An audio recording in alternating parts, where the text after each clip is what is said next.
I'm so excited to be here with you today. Tell us about yourself, your background, your journey into education, and what brought you to lead the Manson School District and earn the role as incoming WASA president. It's always interesting when you think about what brought you here. I'm in my 30th year, I think, in education, and it was a winding road for me. When I graduated from a very small rural school, I had no intention of going into education. I planned to be a diplomat, and I was going to travel the world and took Russian and all of these things, and traveled out of state, went to college for a couple of years. The path brought me to my husband. And so when we met and decided to get married while still in school, that changed plans. And we said, man, we've got to get paying jobs now. We're grown-up adults. We were not, but we felt that we were. So I brought my credits to my credit advisor and said, oh my goodness, what can I do? And they said, well, you have a lot of credits in social studies. You could probably be a social studies teacher, which led me to my first jobs. I came from a family of educators. It was probably preordained that I was going to go into education. So I taught many years in a small school in Central Washington, and I taught English and social studies for grades 7 through 12. So I taught it all and absolutely loved it. Never saw myself leaving the classroom during that time. My husband and I had our children, raised our kids, and I got my master's degree, all of those things. But in a small district, we saw a constantly revolving door around administrators. It just was disruptive to continuity and a system and to an instructional work we were doing. Interestingly enough, now that I'm a superintendent, I see this and I think, oh my goodness. But a board member, a school board member came to me in that community and said, Tabatha, have you ever thought about being the principal? We'd love to have you go get your administrative credentials. You've been with the district, you understand our community, and you have the same vision we have. So I thought about it a bit and jumped into it. And that really led me to the administrative realm. At first I was able to teach. Then I was a superintendent for almost 10, or a principal for almost 10 years. Our superintendent, who was a phenomenal leader, was retiring, and a similar experience where they said, what about this? And I thought to myself, well, what does a superintendent even do anyway? Sure, I'll do it. It's not that I discounted what she did because she was incredible, but I had no concept really of what the work was. So I moved into the superintendency about 8 years ago. And served for the first 5 years in a couple of small districts, one of about 250 students and one with only 30 students. In both of those, I also served as a principal, loved it. Those were one of those was the district that I taught in. So that was a really unique and incredible experience. And then 3 years ago, an absolute dream position came up in a district that was aligned with my really, I would say, core values as an educator, and was innovative and excited to do some things to really close gaps for kids, and applied and was lucky enough to be selected to be the superintendent here at Manson School District, which I absolutely, absolutely love. This is year 3 for me. And over those 8 years, I really became heavily involved as a small district superintendent. I don't have a cabinet. I have principals who are phenomenal, and I had that in my previous districts, but I didn't really have a network. And so I was involved in WASA and had the opportunity to learn from and work with some incredible educators and superintendents across the state.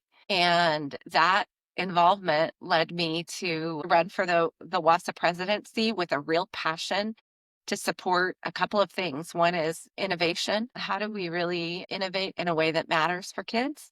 How do we build a network of support for school leaders? And how do we advance rural education, which I'm really, really passionate about, that gap in access for rural students. That kind of gets me to today, I guess. Nice. Thank you so much. And would you mind defining the acronym WASA for the people who are national and international listeners? Absolutely. Washington Association of School Administrators.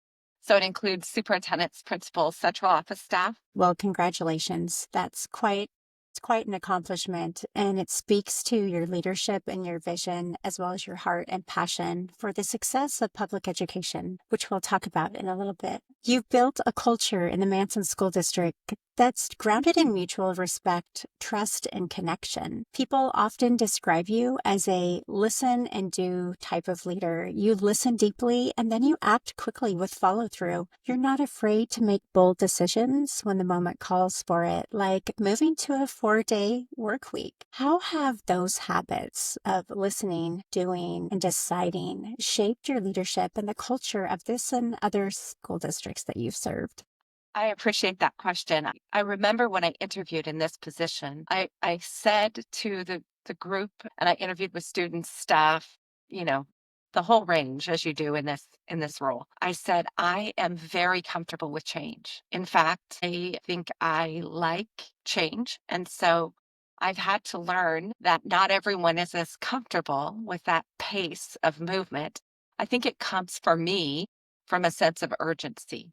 I philosophically believe every moment, every kid, every day matters. And we're entrusted with kids that families are trusting us to make every minute valuable. And so I feel this urgency or impatience that will allow me to embrace change. And I think I've always been that way. That being said, I've been lucky enough to work as a part of teams where we really focused on a shared leadership model. In a small district, that idea of shared leadership, every voice at the table matters. And that idea that to really make a solid decision and act decisively, you have to have all of the information from everyone at the table. And then you eventually are going to have to make some hard decisions. So that has really become a leadership style that I value. In working with Franklin Covey as a part of the leader in me, this idea of releasing some control for other incredible leaders to be able to bring recommendations to you and then be able to clear the path for them has really become for me the role of the superintendency, right? How do I create conditions, eliminate barriers, and ensure that once we make that decision, which I'm pretty comfortable making quickly, so sometimes I have to be really conscientious about slowing that down, hear from everyone at the table, then how do I make that decision possible through my work? And so I it, it's been a growing process, and I continue to try to learn how to be a better listener, to not make those missteps. When I moved into this role, as a principal, you make decisions quickly all day. And as a superintendent, I've had to learn sometimes I need to slow that down a little bit and really hear from everyone and then make that decision and communicate the why behind it. It's been a good fit for my personality, and it's also forced me to grow professionally a lot. Well, I appreciate what you were saying in terms of bringing people to the table, listening with the intent to understand, and then actually making a decision and doing it in relatively quick order. So thank you for that. I love how you mentioned in your first opening that you move with a sense of urgency. With that, you and I share a deep belief in the power and the purpose of public education. Talk about a sense of urgency. Public schools are the grounding force of a healthy democracy. Talk to us about public schools. What do they represent to you? How do they strengthen the fabric of communities? Glad you're asking this question because I think in public schools, we've done a horrible job communicating about the incredible work that's happening in public schools and public school classrooms every day. I think I'm a former civics and social studies teacher, right? So this absolutely for me is the grounding of everything we do. Our responsibility to help ensure the next generation of voters and citizens in this country who attack problems with critical mindsets, who will listen to others, who are able to communicate effectively, who are able to work with people that they both share a common background with and those that they have differing beliefs on, and still be able to come to the table respectfully, responsibly, and come together with solutions that benefit the whole. And I think that is what public schools are about. We welcome every child that walks in our door, students with disabilities, students of different backgrounds, students of different religions, students from all across the country or world. They are welcomed into a classroom. And in fact, not just welcomed, I think what makes the public school incredibly special and valuable for kids. I'm a proud graduate of public schools, as are my three kids. And I think what I see every day is that kids are learning and experiencing learning and life with a wide variety of human beings. And together they're building a community that impacts the larger community of Manson. So for us, we are so deeply connected to our community. We have a financial literacy program that we've just launched here at Manson, where we are really working to embed financial literacy as more than just a one and done, right? If we're going to say that we are going to graduate financially literate students, we're going to ensure a tier one of financial literacy education for all students from ages 5 through 18, not just if you took this one class somewhere along the line. But then what that means in terms of being a community public school is, how do our students then give back to our community, and how do we have our community engage in and help inform that program? So from public speakers coming in to our students going in helping lead financial literacy classes for community members, that's what the beauty of that community public school looks like to me. Speaking of success and people who are literate, you have seen powerful growth in elementary literacy. Tell us about that success. What are you seeing in the classrooms, and what do you believe has driven those results? I am so proud of our staff and our students and our community here at Manson. Manson had historically been a district where incredibly great things were happening in the classroom. Teachers care deeply about students, have strong relationships. Those elements of relationship and belonging have been present in Manson for forever. With that, I would say that academically, we saw students that were not proficient in reading and writing, and at a level that we could feel great about. When I arrived in the district and I spoke with stakeholders and reviewed data and had lots and lots of conversations, we had conversations about the fact that we had incredible graduates, great human beings, and they were not as strong in academic skills as we wanted them to be as they were making their way through school and leaving our, our campus. In the last 3 years, we've seen continuous growth, and it's been pretty phenomenal. From the first year when I was here to seeing 100% of our exiting kindergarten students at reading proficiency levels, to this year Manson Elementary outperforming the state averages in both literacy and math. I'm so stinking proud. As a district, as a system, and as a building, we see just this consistent focus on ensuring that our students have what they need to be academically prepared. That goes back to that sense of urgency. And so that is absolutely our responsibility. And I believe it's what parents want for their children as well. So what's the story behind that for Manson School District? We still have a long way to go. We want to continue to improve those rates of literacy, reading and writing and math for all of our students. What I will tell you is that when I arrived, we had first begun to really explore science of reading at a really in-depth level. And we were lucky enough to get to work with you and the team in the first year to really ensure that we have a solid tier one reading framework in place in every classroom at Manson Elementary. And that has carried on into our middle school as well, where we have some teachers who are using those same fundamental principles. It is explicit, it is direct instruction, and it is for every single Manson student. In fact, this year, we have even gone further. We used to see last year even some of our students with disabilities receiving instruction separately in literacy, and that had decreased to a very small number of students. But this year, 100%, every student deserves grade level instruction. Every student, every day, direct, explicit instruction. You and I have spoken before, you can't intervene your way out of a tier one problem. And so we have just doubled down on tier one, and that has to be the focus. Once we really are firm on tier one, then we can design really strong MTSS systems to provide that tier two or tier three support for students who might need it. But before that, I think that districts often find themselves in whack-a-mole because there's not enough capacity to really move the needle.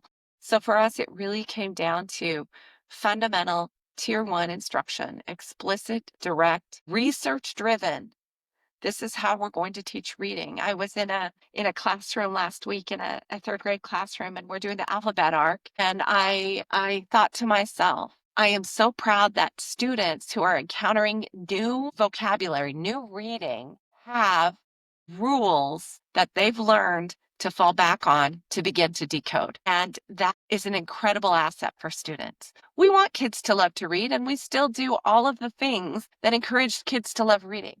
But teaching kids to read, I believe, should be direct, explicit, tier one for every kid in our classrooms. And that's really been the shift that we've seen at Manson. People DM me in social media and then fill my inbox from around the country and then actually internationally. Many people from Canada have been interested in what is being said here in regard to tier one.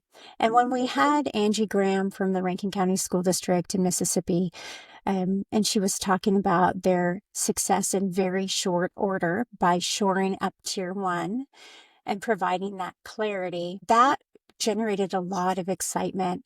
And just listening to you respond, I can already say and hear people saying, Stacy, would you mind if I've reached out to Superintendent Mires? So not to put you on the spot, but do you mind if in the bio I link your email or some way that people can contact you, maybe through your administrative assistant? Absolutely. We are happy to share our story. And I'll tell you that this is a story of shared leadership. We have a literacy expert in our elementary who has been the heart and soul of really bringing this work to life. We have an incredible administrator. So I'm happy to take those emails and connect you with people who have really who make a difference every day for our kids. I appreciate that. Part of this podcast and why this is free and not behind any paywalls and never will be is because you and I are both in the pursuit of ensuring our utmost for the students, that the students have opportunities, and that is through the lane of public education. So the fact that we can swim upstream and really support people in a way that doesn't cost any money, this is free. Clear the deck for tier one.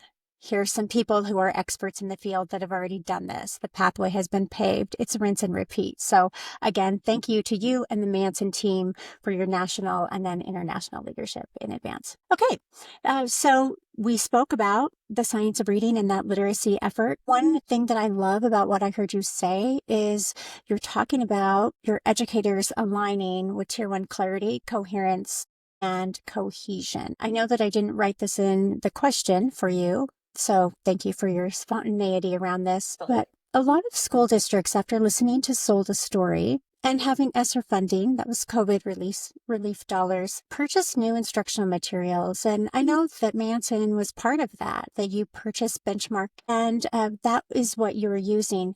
So talk to us about tier one clarity, coherence, and cohesion. A lot of people are finding themselves in the case in which they have these big boxes and maybe don't have as much clarity, coherence, and cohesion. So how have you helped support this district-wide science of reading literacy effort and making sure that the materials make sense, the people and their energy around direct instruction make sense, those types of things? I appreciate that so much because I always I come back to, if there were a magic bullet in terms of instructional materials, we wouldn't see a gap in student achievement. If it were just about materials, all students would be proficient.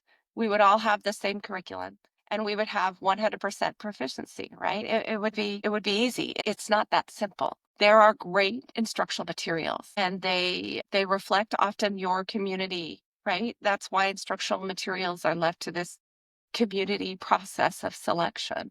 But it's important that within those instructional materials, there are some things that you are incredibly tight around as a district. And there are some pieces that you might be a little more loose around. But there has to be a level of tightness to create this coherent model where we see that students are receiving from grade to grade, from classroom to classroom, these absolute fundamental instructional practices, parts of the lesson, choices in the instructional materials. If we were to take the box of anything and say, this is what we're going to do, and that's all we did, we left it up to teachers, we would have some entirely who would say only this. Some would say, I'm not going to use anything. And some would say, I'm going to use it all. And there would be a vast difference in outcomes for students. So part of the path for us has been determining what are the things that we will do universally across the building. And our principal, I think, has been incredibly gifted at navigating this in a way that has honored staff voice, that has explained the why, that has built capacity among our staff to lead that work. So train the trainers who can help new staff come in and learn about the science of reading practices that we're going to practice in every single classroom in our lessons. So it's a sustainable model that's not just built on the people that are currently in place, but it creates a system where we can continue to train, refine, and come back to those practices over and over again, built upon a shared learning that got us to those decision making. Because if you don't have that shared value and that shared vision, I'm not sure that you can mandate coherence and cohesion as much as I'd like to think that we could maybe wave that wand. The beauty of educators is this art and science to education. So, how do we lean into and base our framework around the science and give staff the ability to still practice the arts? And that really is something I think is critical. And I think that that's the line we're trying to walk to meet those needs. Beautiful. So true. So you are known for your clear stance on direct explicit instruction, not as a buzzword, but as a way of making learning accessible to every student. And you mentioned that as we kicked off this time together, direct instruction, whole group instruction often gets deemed as one size fits all. And our first podcast guest, Dr. Nathaniel Swain from Australia, for the first season and then also the second season, wrote a paper about how whole group instruction is not one size fits all, explicit instruction is not one size fits all. So you are in good company. Talk to us about your understanding of how people learn and acquire new skills and knowledge based upon explicit in teaching instead of exploratory. Absolutely. I think I'm going to begin with a story. I think a story sometimes is, for me, it helps me to make meaning. When I stepped into the classroom, I graduated from college in a time. My educational experience had been probably about direct, explicit instruction. Most of my educational experience, right? That was what education looked like for me. I graduated 1990 and it was very direct and explicit instruction and practice, right? That's what my educational experience looked like. I went to college and it was a very different time around exploratory learning and projects. And it was a different time. I graduated from college and I was teaching a unit to my seventh grade student, Egypt. And I had designed this unit and it was engaging. I'll tell you, they had a bingo board. They could, for their culminating assignment, they could do all kinds of things. I had pyramids made of sugar cubes. I had cakes. I, you name it, I had it. And kids were busy. They were busy and they were producing products. And some of those products were incredible products. But I remember sitting back at the end of that unit and saying to myself, number one, what were the core learnings that I needed students to have about Egypt? What were the important standards that I needed students to know? And number two, how did my assessment tie into any of those? And I had a moment where I thought to myself, what are you doing, Tabatha? Mrs. Mires, you're 23 years old and these kids were entrusted to you. And I'm not sure they know one darn thing about Egypt. And I'm not sure you taught them anything about Egypt. If I left it to kids, now there were some elements there where I said, they discovered some things, accurate sometimes, inaccurate sometimes, but without a firm foundation that could be provided through some direct instruction that was still engaging, that got kids involved in the learning, that I was really clear about kids needing to know, that I had done the work to clarify, that could involve collaborative learning, that could involve hands-on projects, but without that direct and explicit instruction to provide the context for students, I was further widening a gap from the kids who had it and those who didn't. Because frankly, some kids can do school really, really well, and you can provide not much guidance, not much direct and explicit instruction, and they might still come away with some really great learning. But that's not all kids. And even those kids may not come away with a good understanding of what the most important concepts are. So when I think about what our role is, somehow I wonder about how we've stepped away from the idea that we've hired professional educators at Manson School District. They are professional educators who understand learning and understand teaching, and to not elevate that to say there are some things we want you to teach directly and explicitly because they are so critical and you are equipped as a professional to do that breaks my heart a little bit. Otherwise, we could turn kids loose with bingo boards and they would figure it all out. And I think that the shift that we're seeing educationally back to this idea of really elevating incredible educators to provide this instruction that doesn't mean sitting at a desk and filling out a worksheet. That's not what we're talking about at all. Is really exciting and energizing for me 30 years into education. I hope that that's where we continue to go. Which leads us to the next question that talks about the fact that we are in a people business. And I love how you are centering people. You are centering students and how we can ensure that all students have access to public education and belong in public education, and that we are a community together. And so the little people and then the big people, that the big people have skills, the big people have things to offer. Let's allow big people to turn on their pizzazz, to slay it. Absolutely. It's super empowering to hear. We have incredible educators, don't we? Mm-hmm. Yes. And how sad would it be if we just turned people over to computers or stations or something, and then we took the teachers out of teaching? That would be weird. So thank you. You've said that improvement happens via people, that it takes people. Education is a people business. Talk to us about the peopling side of literacy. I love how you've been talking about that already. So feel free to add anything extra, collective systems, etc. How do you support collective efficacy of the real humans doing the real work in real classrooms each and every day? This is about investing in your people. And I think even in a time when we see challenges and budget struggles across the state and the nation, finding ways to create a system that will allow people to do their work most effectively, collaboratively, and collectively is important. So for us, that has meant a real investment in revitalizing PLCs that are not about student behaviors or not about the lunch schedule, but really coming back to PLCs where we have designated time beyond plan time. And we're saying, let's really look at our data. Let's ensure that tier one is meeting the bar. Let's shore up tier ones and then decide where those interventions are happening for tier two. So it's the allocation of time, it's training staff so that staff can support one another, grade band leaders. It's investing in a literacy. We're a small district and we have a a staff member who really is coordinating a lot of our work around literacy. It's important to make some system investments so that teachers can do the work that they need to do. And I think it's easy to just say it's about the humans and about the people. But from this seat, I better make sure that some resources are allocated to make that possible. So daily PLC time for our grade band teams is something this year that we've added to the docket with a real focus on instruction. Again, teachers do incredible work. We've got to get out of their way and help create the conditions for them to do that work. I have a feeling that people will want to come and say hi to Superintendent Mires and staff.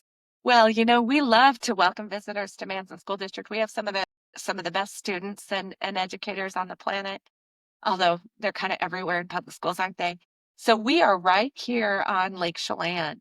And I always say that there's nothing less than a spectacular view in Manson. If you've been to Lake Chelan, Washington, which is, this incredible lake, deepwater lake, beautiful, beautiful, surrounded by mountains. And so from my window, I see the lake, I see the valley, I see the mountains, and it's this small community of about 5,000 people on this incredible lake. So visit Lake Chelan to see what it looks like, but Manson is worth visiting. Speaking of how beautiful it is there, you are also a close-knit community. mentioning 5,000 individuals, how have families and community partners responded to the district's focus on shared high-quality Tier 1 instruction? I really am so appreciative of the question. And I wonder sometimes about where we've come, where data shouldn't be our enemy, right? We should transparently say this is where we're at and this is where we're going, and we should audaciously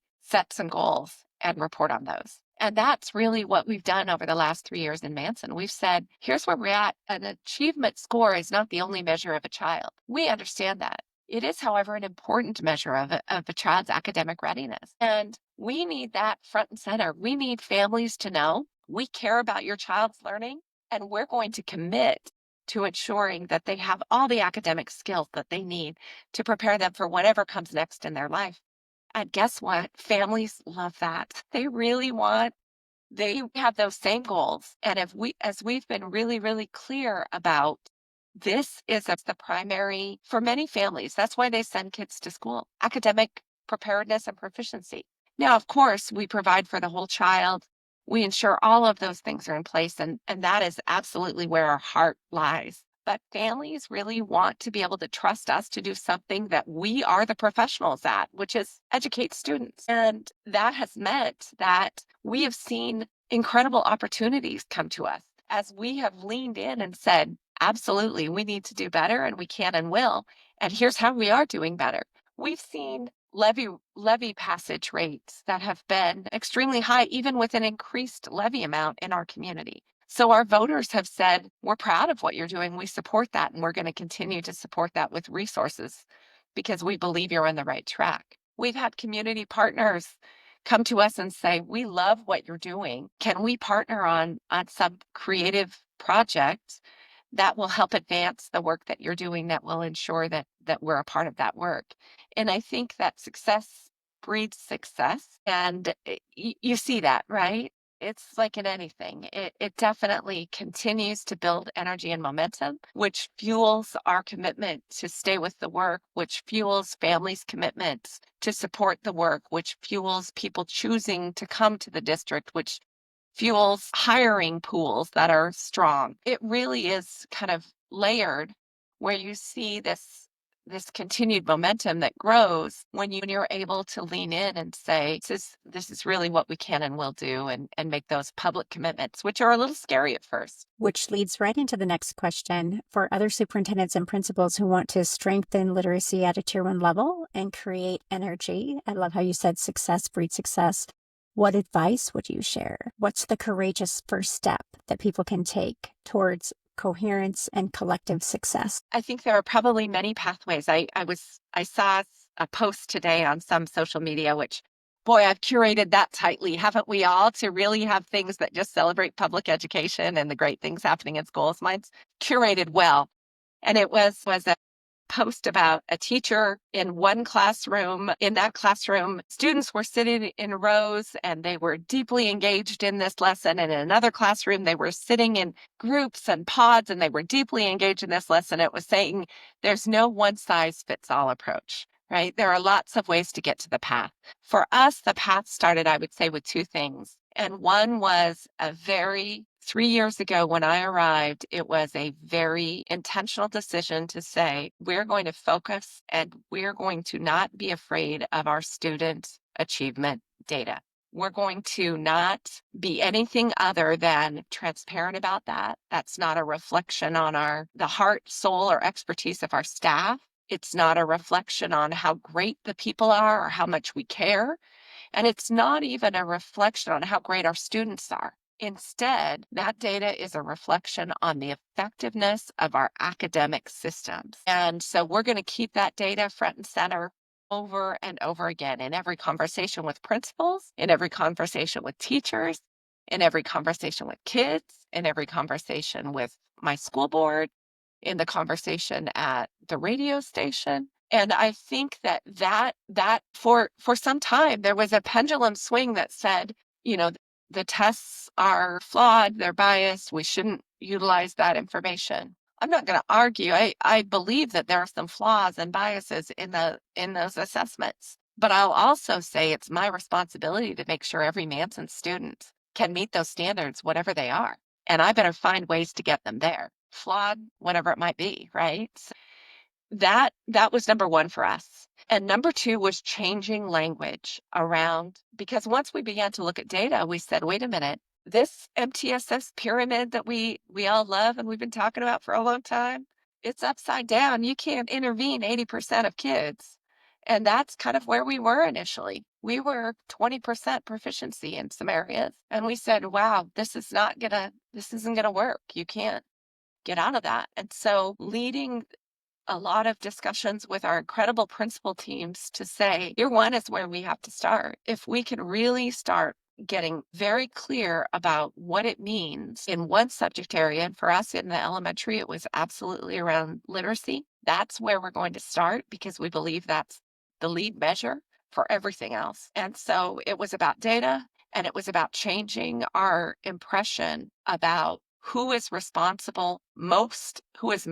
responsible for getting kids to proficiency. And that is a classroom teacher in a tier one system, instead of we're going to send kids for extra help to fix the problem. So I think that those were the two action steps that for us began the journey. And then it picked up momentum along the way. Superintendent Mires, we're coming to the end. Prior to us hitting record, I asked if you would be interested in coming back for maybe a part 2 and part 3 in middle of the year and an end of the year. And your response was?